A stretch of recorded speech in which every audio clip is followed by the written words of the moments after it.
learned friend's submissions and my submissions about who's expert and whose expert is correct or whose one's medical opinion is of greater validity, you would almost be in a situation where we were in a trial where you were cross-examining two experts and running two experts' evidence against each other.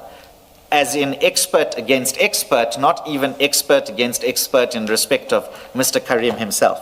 The only reason I point to that is that if that's the Commission's real concern, then the elephant in the room is they think that the doctor is a liar, and they have the weaponry available to them to test whether he's a liar. And all these inaccuracies, whether they're of a material kind or not a material kind, I see chairs getting ready, maybe I should stop. Please, you overdo this thing of reading what a person does. I mean, should I not lean over? Should I not place my hand on my file? Please, Mr. Premier. Oh, sorry, Chair. I thought you were going to engage me on what I was saying. That's why I preemptively stopped. I also have the other problem when the judge is trying to intervene and I don't then yield. I remember at the Constitutional Court you reacted to two of my facial expressions. Yes, indeed. But I don't mind that because you found for me on that occasion, so that's fine, Chair. Unlike what happened in the interdict yesterday, but that's besides the point. Chair, what I'm saying is that if this doctor is so unreliable, or his evidence is so open to doubt and to question, why on earth would this doctor under oath volunteer himself to come and give evidence and be cross-examined under oath? The approach of the Commission, with all due respect, has not been to take a benign or neutral position towards Mr. Karim, the deponents of Mr. Karim's affidavits, and even the treating doctor. It's been that, and I'm speaking in forceful language, but I preface what I'm about to say with the fact that my learned friend didn't put it in these terms, but this is the conclusion, and we must call it out for what it is. In their view, the evidence leaders' view, Mr. Karim is avoiding accountability at all costs. He's using the deponents of the affidavits and treating clinicians to aid him in order to do so. And that's why they want to unpick, with all due respect, the most direct medical evidence in front of the Commission in order to go after Mr. Karim. But the one thing they haven't done is they haven't called the doctor to be cross-examined by them, and he's volunteered himself to do so. So that's why this weird world in which we exist, with all due respect, is a difficult one for Mr. Karim's legal team to have to engage in, because even when the doctor volunteers himself, instead of bringing a rebuttal witness to directly deal with his clinical views, which is a possibility they could have done, or by calling him through a subpoena to come give evidence in camera and be cross-examined, they want to put up all kinds of geolocation data and CCTV footage to impugn the doctor's medical views through the back door where there's no clinical basis to do so. No, Mr. Premier, I think it's grossly unfair that you would formulate the position of the evidence leaders to impugn the medical opinion. They are lay people. They're lay people, they could never pretend to do that, and I've not understood them to be doing that. That is different to speaking to the facts alleged by the doctor. When the doctor says the hospital protocol is that you can only live in two circumstances, that's not a medical view that he has expressed. He's alleging a fact, and it's relevant information to be brought to the attention of the commissioners through the evidence leaders. And the geolocation material, as Ms. Hassim says, what has always been the impression is that Mr. Karim is in hospital. He's confined to a hospital, right?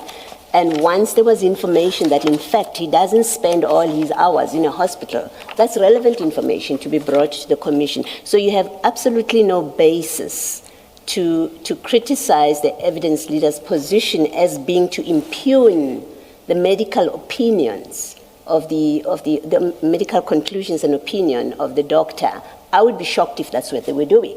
Me too, with all due My respect. first question would have, and that's not what is in the papers. My first question to Ms. Hassim would have been, on what basis? In the same way, in fact, that I would like to ask the question, the deponent to the replying affidavit is a lay person. On what basis could she pretend to answer the Commission's expert views, as you have referred us to a Yes. paragraph, right? Is that an answer really in response to the concern raised by Ms. Hassim that there is no reply or answer to the Commission's expert?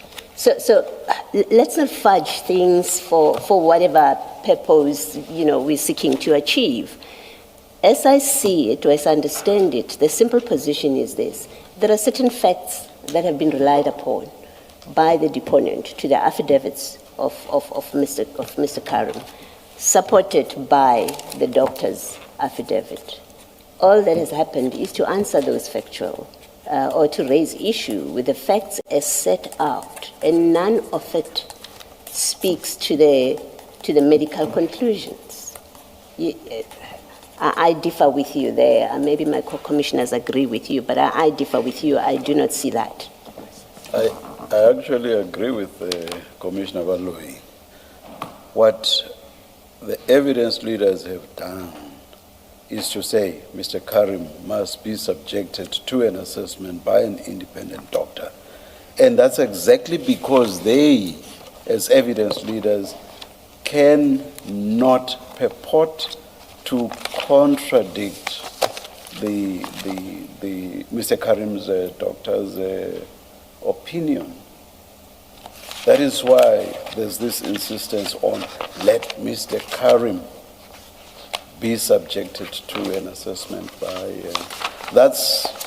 it would be that independent doctor that would counter all of the clinical conclusions reached by Mr. Karim's doctor. So at this stage, the point you make has not been reached, at least not on my understanding. Well, but that... Yes. Sorry. But of course, a point is made, but on what Commissioner Baloyi refers to as facts. A point has been made that with regard to those facts, even what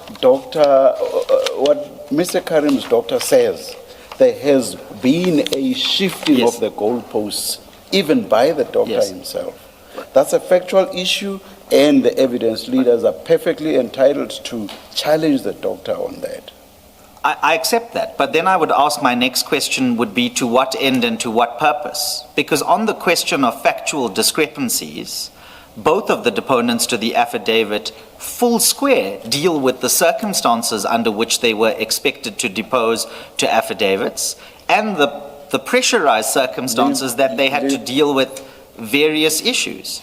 And that's explained at pages 75, 76 for the one deponent, and with the other deponent, specifically on the medical records issue, you'll find that at 84, 85, and 86.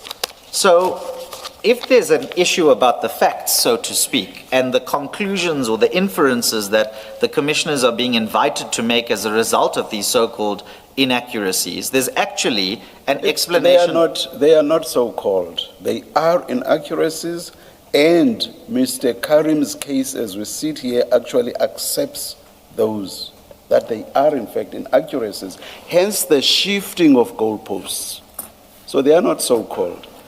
I withdraw the word so-called. To the extent that there are inaccuracies on the papers, they're dealt with fully, and the surrounding circumstances around how those inaccuracies arose are fully dealt with. It's not uncommon in urgent applications, for example, that sometimes a deponent doesn't fully remember what it is they otherwise ought to have remembered.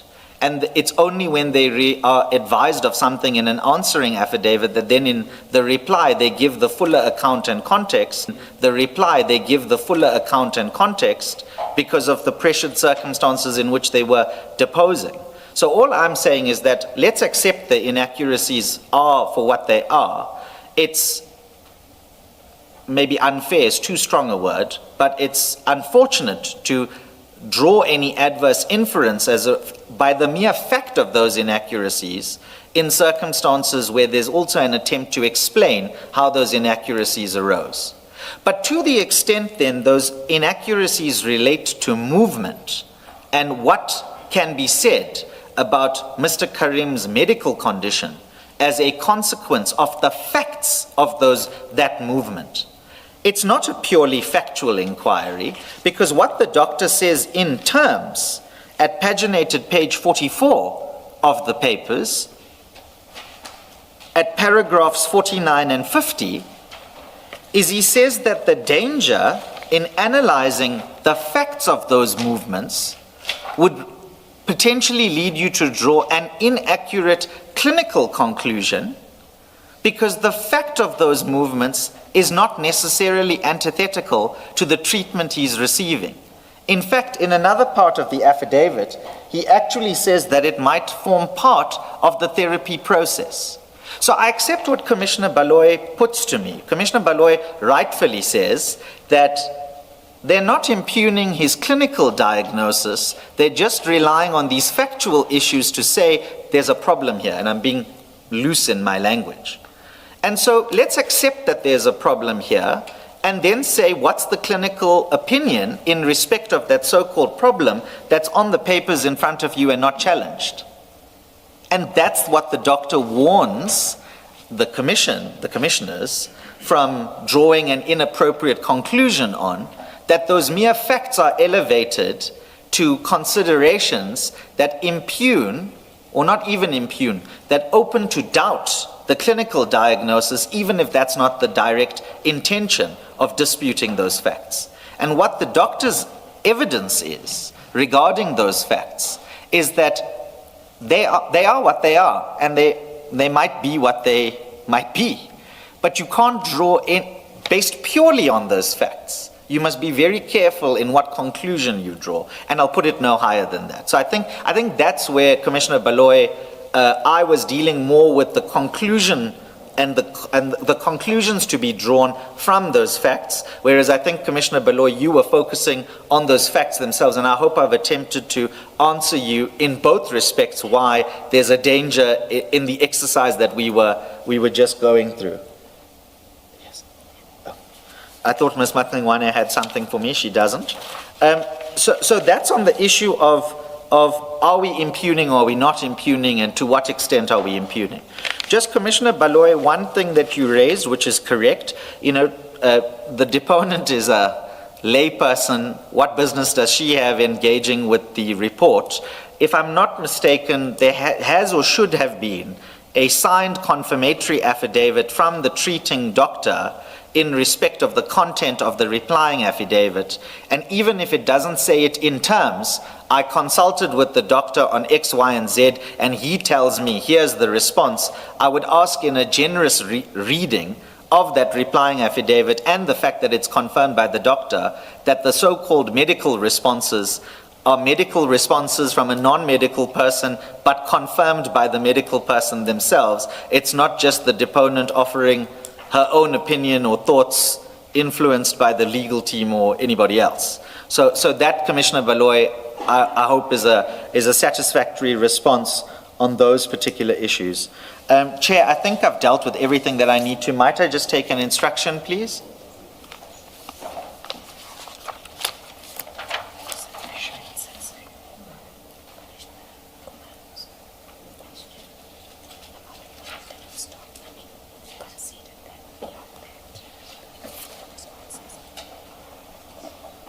Oh, yes.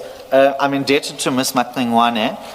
Commissioner Khumalo, back to our debate about the timeline and the date and when it started and everything else. The reference I had in mind starts on paginated page 36. It's the heading you'll see there under paragraph 18.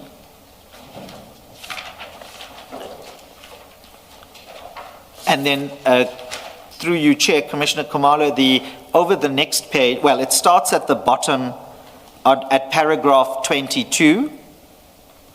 18 says exactly what I said.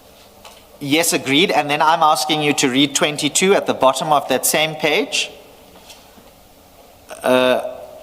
particularly where it says health conditions appear to predate the commission. It then talks about his history, and over the page on page 37, I would say that I would draw your attention to the last line, starting 3 lines from the bottom on page 37, paragraph 22. It starts with, I emphasize this because the underlying blank, blank, blank. I know that might not be satisfactory to your question. I'm just giving you the reference that I had in mind when I answered your question. It's also factually incorrect.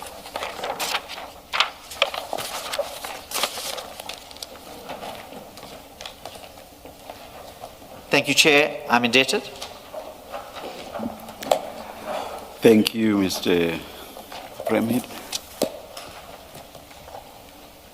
Chair, may I ask a clarity, please, before we break up? In passing, you said that we must give by the close of business tomorrow the transcripts.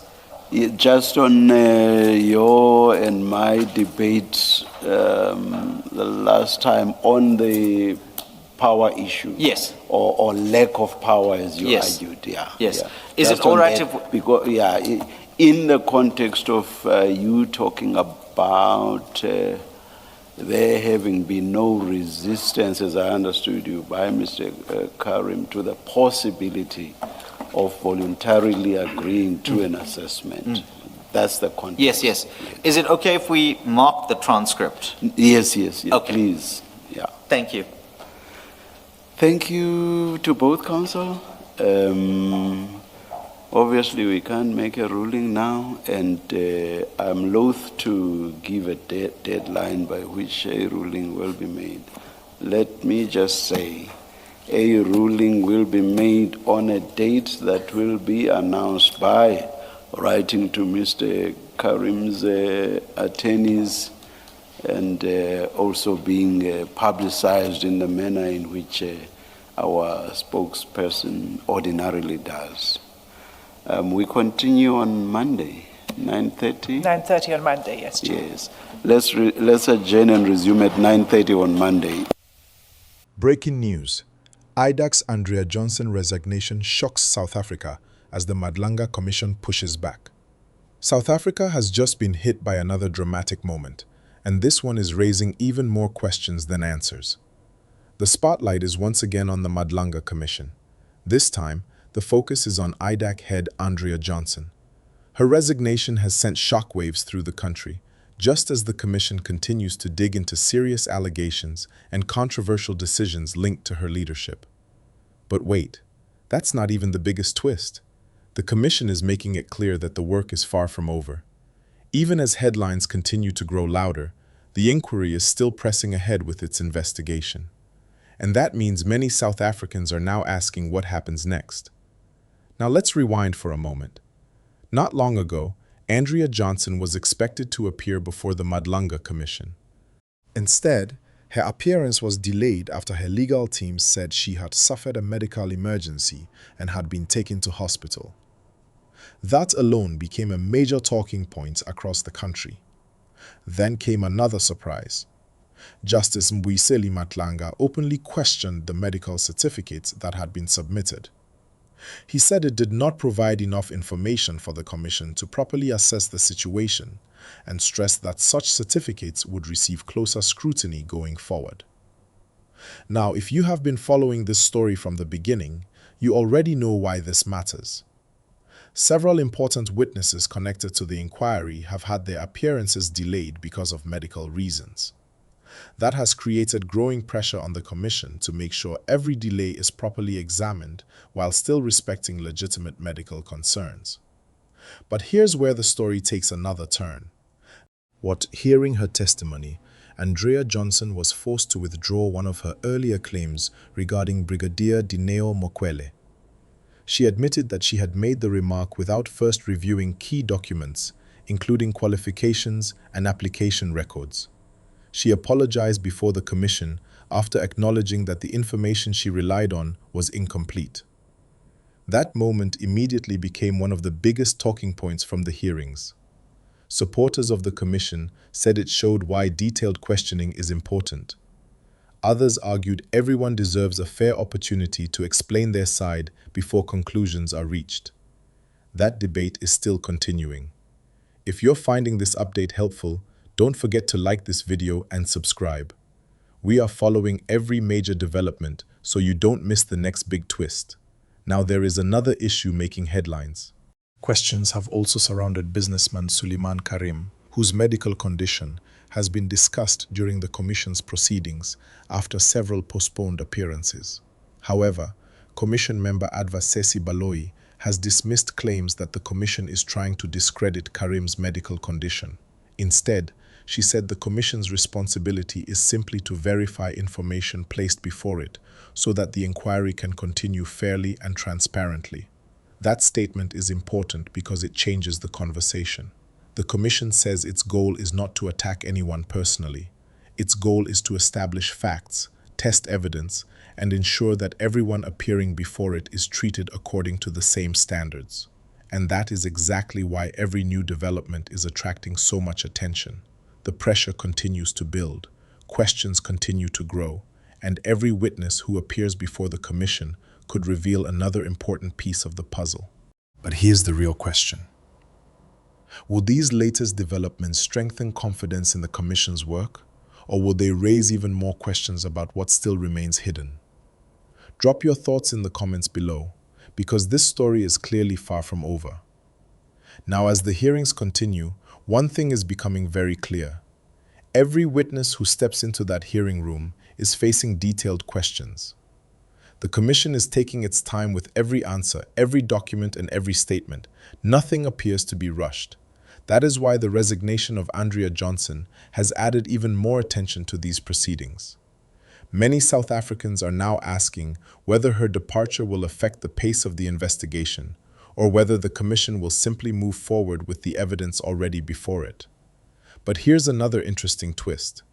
Even after stepping down, the questions surrounding decisions made during her leadership have not disappeared. In fact, some observers believe her resignation could increase the pressure on others who may still have to testify. And that means this story is far from reaching its final chapter. At the same time, the Commission has continued to remind everyone that its responsibility is to uncover facts, not to create headlines. That message has been repeated several times. According to the Commission, every person who appears before it deserves to be treated fairly, but every claim must also be supported by evidence. That balance is exactly what the Commission says it is trying to protect. Now think about this for a second. When a high-profile witness cannot appear because of health reasons, emotions naturally become involved. Some immediately believe the explanation. Others begin asking difficult questions. The Commission says its role is not to take sides. Instead, it must verify information before making any decision.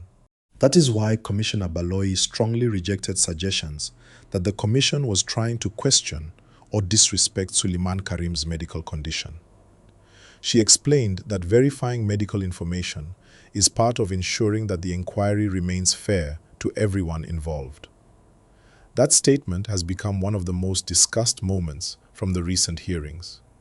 Because if the Commission ignored medical certificates completely, many would accuse it of being careless. But if it carefully examines those certificates, others may say it is going too far. It is a difficult position, and that is exactly why every decision being made is attracting national attention. One decision can influence how the public views the entire process. Now, let's look at the bigger picture.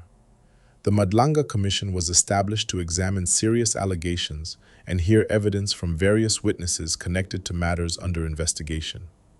Each day brings fresh testimony. Each witness adds another piece to a much larger puzzle. Sometimes that testimony confirms earlier claims. Sometimes it raises completely new questions, and sometimes it changes the direction of the hearings altogether. That uncertainty is what keeps many South Africans watching closely. No one knows what the next witness might reveal. No one knows which document could become the next major talking point, and no one can confidently say where the investigation will eventually lead. That is why every hearing matters, every answer matters, every correction matters.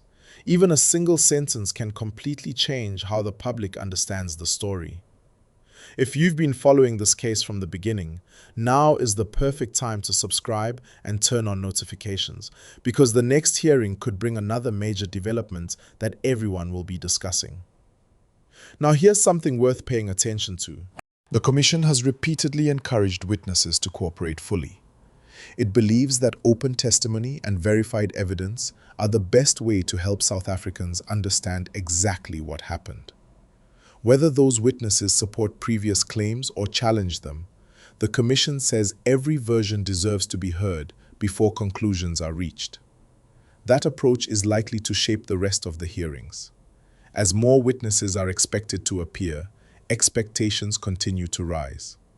Will someone provide evidence that answers the biggest unanswered questions? Will fresh testimony support what has already been said? Or could an unexpected witness completely change the direction of the inquiry once again?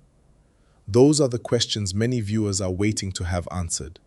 And judging by everything that has happened so far, this story still has several chapters left to unfold. So what do you think? Do you believe the Commission is handling these hearings fairly? Or do you think there are still important questions that need clearer answers? Share your thoughts in the comments below, because the next update could change everything.